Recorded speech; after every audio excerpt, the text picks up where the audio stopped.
Puji Tuhan, Shalom. Hari kita akan melihat kebenaran firman Tuhan di dalam Mazmur 37. Mazmur 37 dengan temanya oleh lembaga kita kebahagiaan orang fasik semu. Saya akan ambil ayat 34. Nantikanlah Tuhan dan tetap ikuti jalannya, maka Ia akan mengangkat engkau untuk mewarisi negeri, dan engkau akan melihat orang fasik dilenyapkan.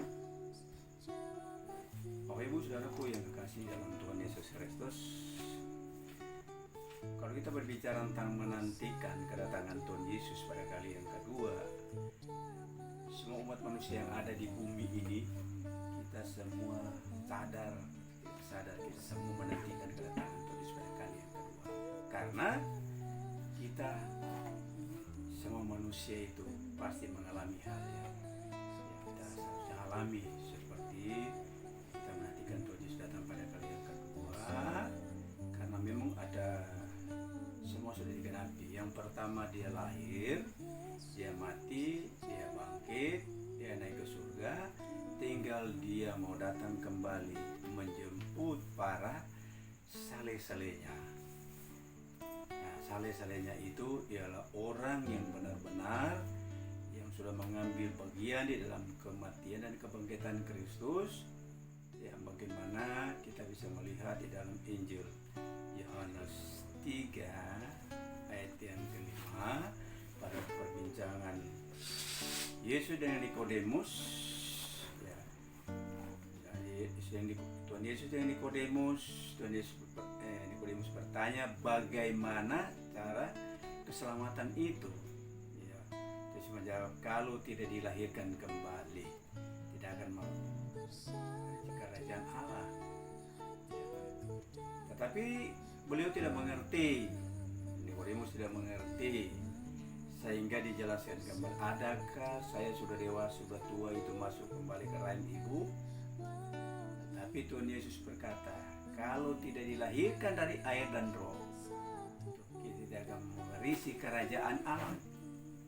Nah, untuk kita menantikan kedatangan Tuhan Yesus yang pada kali yang kedua, kita harus mempersiapkan hidup kita.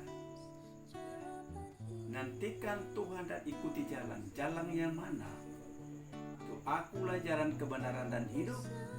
Tidak seorang pun sampai kepada Bapa kalau tidak melalui Yesus, Tuhan Yesus. Ya. Dan yang paling sulit untuk kita kerjakan adalah menunggu kedatangan itu. Sejak jadi zaman perjanjian lama, kedatangan Tuhan Yesus Kristus itu sudah dikumandangkan. Sampai para suratan Rasul Paulus menantikan kedatangan Tuhan Yesus pada yang kedua di Tesalonika. Tapi sampai saat ini tidak, karena manusia tidak sadar bahwa kedatangan Tuhan Yesus pada kali yang kedua itu sebenarnya ada dua. Ada yang datang secara umum atau datang dengan secara pribadi, ya, alias kita harus istirahat, kata Pak Wahyu bilang, ya, kita berhenti dari jelili-jelah kita. Nah, sekarang tema ini kebahagiaan orang fasik itu semu. Nah, bagaimana itu kefasikan itu? Ya, justru itu Tuhan, firman Tuhan berkata di dalam Titus pasal yang kedua ayat 11 bilang, kasih karunia menyelamatkan semua orang, tapi Ia akan mendidik kita supaya kefasikan itu terhilang dari kehidupan saudara. Jadi kefasikan itu tidak ada dalam hidup saudara dan saya. Justru itu di sini, nantikanlah Tuhan dan tetap ikuti jalan. Jalan mana? Jalan salib lah, jalan Via Dolorosa. Tuhan Yesus bilang pada para murid-murid, jangan tinggalkan Yerusalem, nantikan, jangan tinggalkan Yerusalem. Banyak yang akan menunggu, tetapi mereka tidak mampu menunggu. Akhirnya para murid-muridnya dipenuhi dengan kuasa Roh Kudus. Sejak zaman itulah Roh Kudus itu ada di kehidupan manusia, tinggal manusia bergantung pada manusianya sendiri.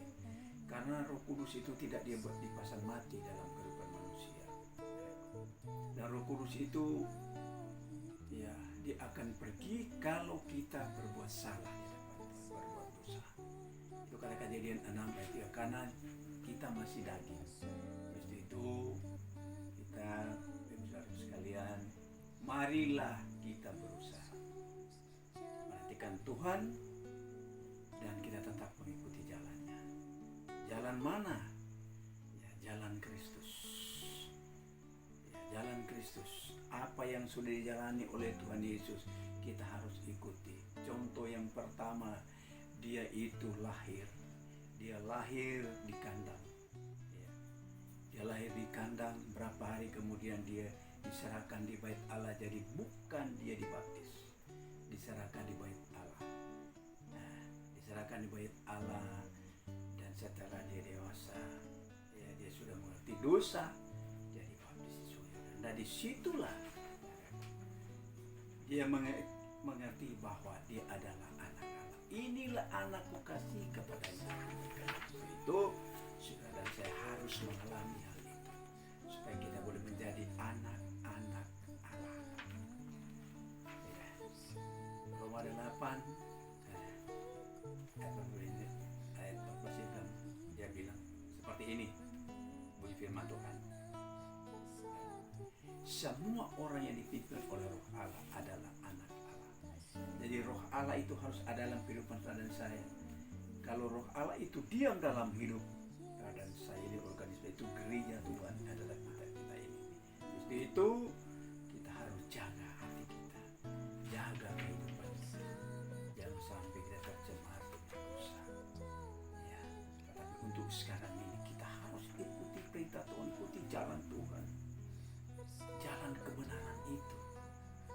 Karena kebenaran manusia itu seperti kain lara. Seperti kain lara, saudaraku. Bukan di kebenaran Allah. Justru itu. Iman akan timbul dari kebenaran ini. Karena firman Tuhan bilang, di mana ada kebenaran akan tumbuh damai sejahtera. Akibatnya adalah ketenangan dan ketenteraman. Ya. Iman timbul dari pendengaran akan firman Kristus atau remato Kristus.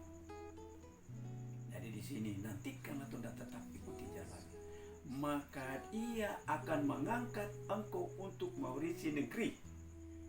Negeri yang mana? Negeri Yerusalem yang baru, yang kita nantikan. Ya, Dia akan membawa kita ke sana, dan kita akan melihat orang fasik dilenyapkan. Nah, orang fasik itu dilenyapkan. Justru itu firman Tuhan yang saya sampaikan tadi dalam Titus. Kita harus dididik kefasikan kita, ya, karena orang fasik itu orang yang tahu firman tapi tidak melakukan firman Tuhan. Saya percaya firman Tuhan ini boleh menguatkan saudara dan saya di hari-hari terakhir ini. Jadi kesimpulannya marilah kita cari Tuhan, carilah kebenaran itu, maka semuanya akan ditambahkan kepadamu. Amin.